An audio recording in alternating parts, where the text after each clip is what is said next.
말레이시아의 전투기 도입 사업에 도전장을 내민 국산 경공격기 FA-52 중국과 파키스탄이 공동 생산한 기종과 치열한 경합을 벌이는 것으로 알려졌다. 방산업계에서는 항공기 수출 시장에서 한국이 중국 합작 기종과 처음 맞붙은 이번 경합은 사거리 50km 이상의 미사일 등 전투기에 탑재되는 무장 수준이 승패를 가릴 것으로 전망했다. 군의 한 소식통은 11일 한국과 유럽, 중국 및 파키스탄 공동 생산, 인도 등이 말레이시아의 전투기 수주전에 뛰어들었다. 며 한국의 FA-50과 중국 및 파키스탄이 공동 생산한 JF-17이 치열하게 물밑 경합을 하고 있다고 전했다. 이 사업에는 프랑스 라팔, 유럽 유로파이터, 미국 F-18 등도 참여했다. 그러나 말레이시아는 가격 문제로 FA-50, JF-17, 인도의 테자스, 이탈리아의 M346, 러시아의 Y130 등 경전투기, 공격기로 하향의 기종을 선정할 것으로 전해졌다.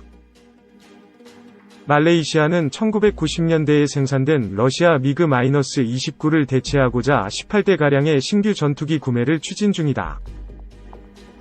중국은 파키스탄을 통해 자금 지원 희망 등 상당히 우호적인 조건을 내세워 한국의 FA-52 어려움을 겪는 것으로 알려졌다. FA-50은 최대 마하 1.5위 속도로 비행하며 F4, F5보다 우수한 최첨단 전자장비를 탑재하고 있다.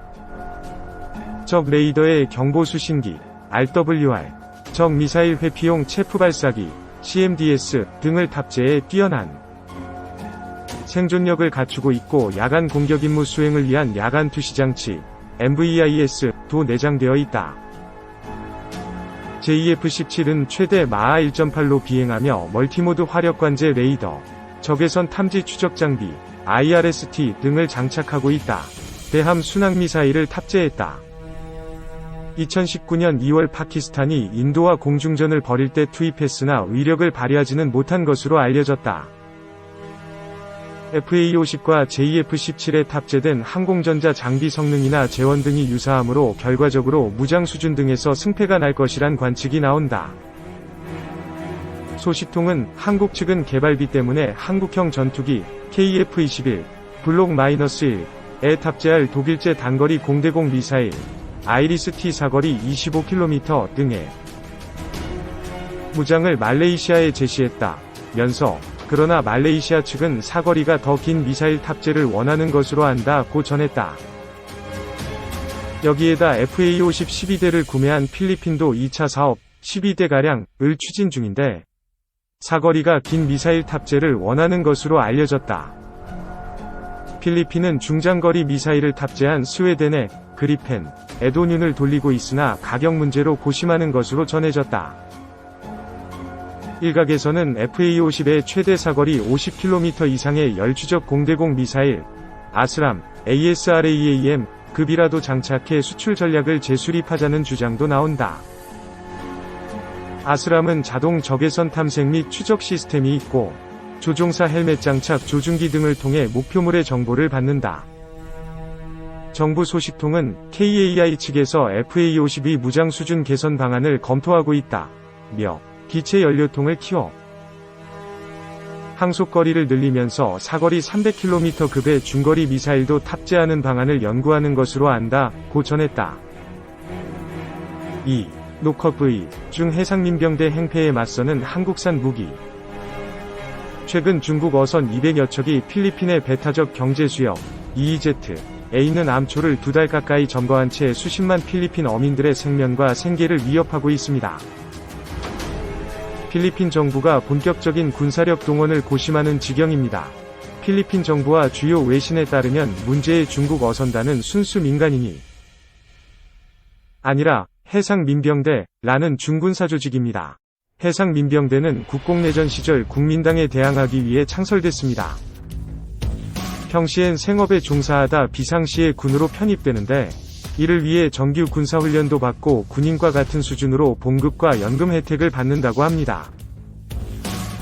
2013년 4월에는 중국 시진핑 국가주석이 직접 해상민병대를 방문해 현대식 장비를 익히고 어민을 인솔해 바다에서 돈을 벌며 먼바다의 정보를 적극적으로 수집하라고 격려하기도 했는데요. 최근 남중국해에서 필리핀과 영토 분쟁이 심해지자 중국은 필리핀 앞바다에 있는 휘트선 산호초, 휘트선 리프에 해상 민병대를 투입한 겁니다. 정규 해군 대신 민병대를 투입해 필리핀의 군사 대응을 차단하는 회색지대 전략으로 보입니다. 필리핀 정부는 항의 성명을 내고 즉각적인 철수를 중국에 요구했습니다.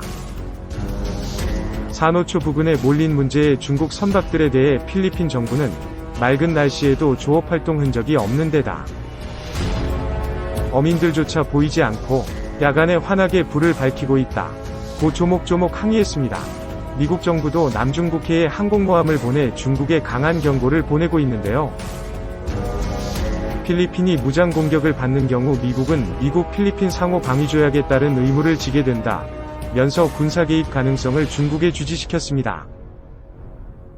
이러한 항의에도 중국 정부는 단지 기상이 좋지 않아 피항한 어선들을 무슨 근거로 퇴거시키냐 면서 오히려 필리핀 어민들이 중국 어민들을 탄압하고 있다 고 주장하고 있습니다. 필리핀은 모르쇠로 일관하는 중국에 맞서 군함과 전투기를 배치하고 나섰는데요. 지난 3월 28일에는 필리핀 전투기가 초저공 비행을 하며 중국 해상 민병대를 위협했습니다. 이때 출격한 전투기는 FA-50PH, 우리나라가 생산한 FA-50이 필리핀 수출용 기체입니다. FA-50은 대한민국에서 만든 최초의 경전투공격기인데요. 경전투기 겸 경공격기인 다목적 군용기입니다. 노후화된 F5 전투기 등을 대체할 목적으로 개발됐으며 최대 속도는 마하 1.3, 최대 이륙 중량은 13.5톤입니다. 총 12대의 FA-50을 수입한 필리핀은 유사시 바로 임무를 수행할 수 있게 기관포와 정밀유도탄, 매버릭 공대지 미사일을 탑재시켜 초계 임무에 투입하고 있습니다. 쪽집게 타격 2특기인 FA-50은 중국 해상 민병대에 큰 위협이 되고 있습니다. 해상에는 우리나라가 건조한 호세 리잘 함과 콜라드얍 함이 배치됐습니다. 호세 리잘함은 2800톤 급의 호위함으로 우리 해군의 대구급 함선을 토대로 제작돼 2020년에 수출됐습니다. 콜라드얍 함은 2019년에 간단한 보수 과정을 거쳐 필리핀에 무상으로 공여된 우리 해군의 포항급 퇴역 초계함입니다. 특히 콜라드얍함은 우리나라에서는 은퇴했지만 필리핀에서는 쌩쌩한 현역으로 중국의 침범에 당당히 맞서고 있습니다. 뿐만 아니라 이전보다 훨씬 자세히 중국의 침범 행태를 포착해내고 있습니다. 콜라드얍함은 지난해 2월 영해에 진입한 중국 군함을 퇴거시켰는데요. 당시 중국 군함이 사격 통제 장치를 가동해 콜라드얍함을 조준했다가 발각됐습니다. 실제 발사 버튼만 누르지 않았을 뿐이지 중국 해군이 필리핀에 선전포고를 한 것이나 다름없는 행위입니다. 콜라드얍함은 몇 달 뒤 필리핀 영해에서 활동 중인 중국 잠수함까지 잡아내는 데 성공했습니다. 이는 필리핀 해군 역사상 최초의 성과라고 하는데요. 자국 해군의 괄목할 성과에 필리핀 두테르테 대통령은 한국산 초계함 추가 도입 의사를 밝히기도 했습니다. 필리핀은 불과 3에서 4년 전까지도 중국의 남중국해 공세에 제대로 대응하지 못하는 처지였습니다. 변변한 전투기와 군함조차 없고 미군 철수 이후 미군의 무기 제공도 끊겨 사실상 군사력 공백 상태였기 때문입니다. 하지만 지금은 한국산 무기를 도입해 방위력 증강을 착착 진행 중이고 끊임없이 도발해왔던 중국에도 당당히 대응하고 있는데요.